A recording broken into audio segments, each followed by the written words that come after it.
Anda kembali bersama kami dalam Hot Ekonomi. Kami masih melanjutkan perbincangan bersama Pak Anton C. Supit dan juga Pak Prof. Ari.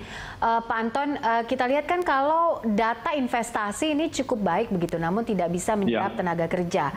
Ini permasalahannya di mana sebenarnya Pak Anton? Apakah memang kurang stimulus? Tadi yang Pak Anton sempat sebutkan juga untuk perhatian terhadap korporasi ini kurang cukup maksimal atau seperti apa inputnya? Saya kira yang ada sekarang ini kalau kita lihat data, bahwa kalau saya tidak ingat persis, tapi data 5 tahun lalu, itu 1 triliun investasi mempekerjakan kalau tidak salah 5.000 orang atau semacam itu. Makin ke tahun ke sini, itu makin kurang, tinggal 1.000 lebih. Ya, artinya bahwa yang masuk itu rupanya lebih banyak padat modal. Nah, jadi pertanyaan, memang ada perdebatan bahwa kita harus meninggalkan padat karya dan lain-lain. Tapi kalau kita lihat kondisi angkatan kerja, di mana 60% lebih maksimal tamatan SD, itu yang mendominasi, dan SMP, itu ada 60% lebih dari angkatan kerja yang 130 juta, 30 jutaan orang. Nah, lantas kita masih membutuhkan padat karya menurut saya, apalagi yang orientasi ekspor. Jadi di dalam membuat perencanaan, tentunya kita harus memperhatikan kondisi lapangan kita bagaimana. Nah, kalau yang masuk itu adalah katakanlah padat modal, dia memerlukan skill worker, ya, yang dikatakan Prof tadi.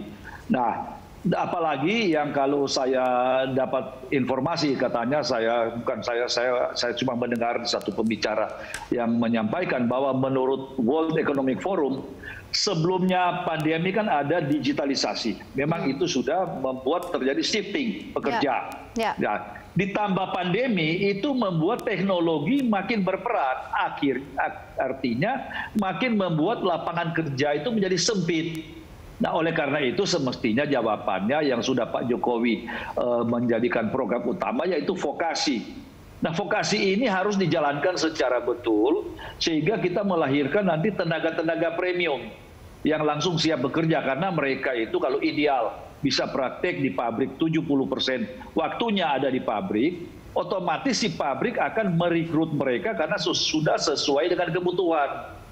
Jadi kita jangan menyampaikan tenaga kerja apa yang kita bisa didik untuk dipakai orang, tapi kita mendidik orang yang apa dibutuhkan oleh pabrik itu. Apalagi kalau ada kerjasama dengan industri. Nah, oleh karena itu kita ingin menghimbau juga kepada teman-teman industriawan dan pengusaha bahwa vokasi ini pada akhirnya menguntungkan kita. Karena apa?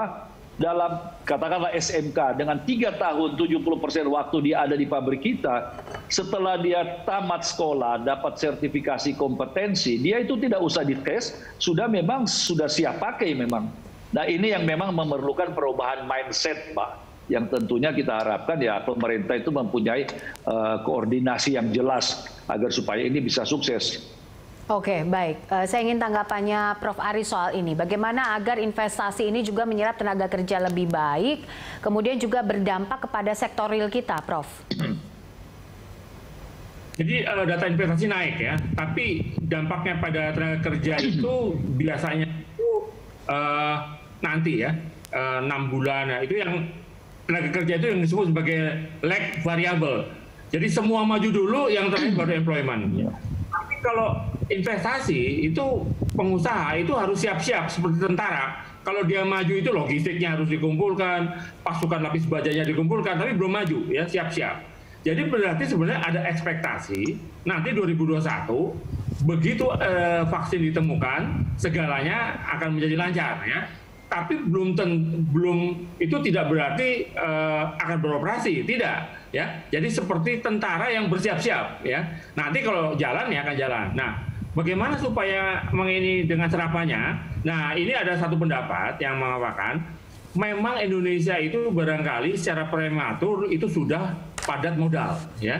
Kenapa? Ya karena upahnya itu kemudian ada sistem pasar tenaga kerja, makanya ada omnibus law ya. Jadi kita prematur itu padat modal.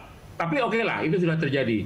Nah, yang terjadi misalnya di negara-negara lain yang sudah padat modal, misalnya Jepang, itu mau nggak mau harus pakai jasa lagi.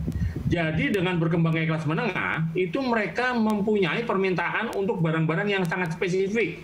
Misalnya batik, kuliner, ya, kemudian mungkin spa segala macam. Dan kalau kita lihat ya, saya sering melihat namanya Japan Hour. Itu ternyata sebagian besar dari GDP Jepang itu timbul dari sektor jasa, dan itu di pelosok-pelosok. Makanya perlu adanya transportasi ke pelosok. Jadi kita lihat ya, misalnya orang sudah mulai pergi ke Klaten, melihat ada yang menyelam ke Laut Selatan ya, kemudian dia lihat pemandangan di Banyuwangi segala macam. Nah itu bisa digunakan ya. Sementara nanti sektor manufakturnya melakukan semacam apa istilahnya itu menyiapkan diri ya. Tapi kalau seandainya sudah terlanjur ya, sudah terlanjur padat modal, maka yang bisa dilakukan itu adalah nanti vendornya. Vendornya itu adalah yang mensuplai, yang tadi saya katakan mur, baut ya. Jadi tidak perlu mengimpor dari negara induknya ya, cukup dengan Indonesia. Jadi di situ bisa padat karya. Sementara yang pabrik assemblingnya yang berurusan dengan permintaan akhir itu tetap padat modal.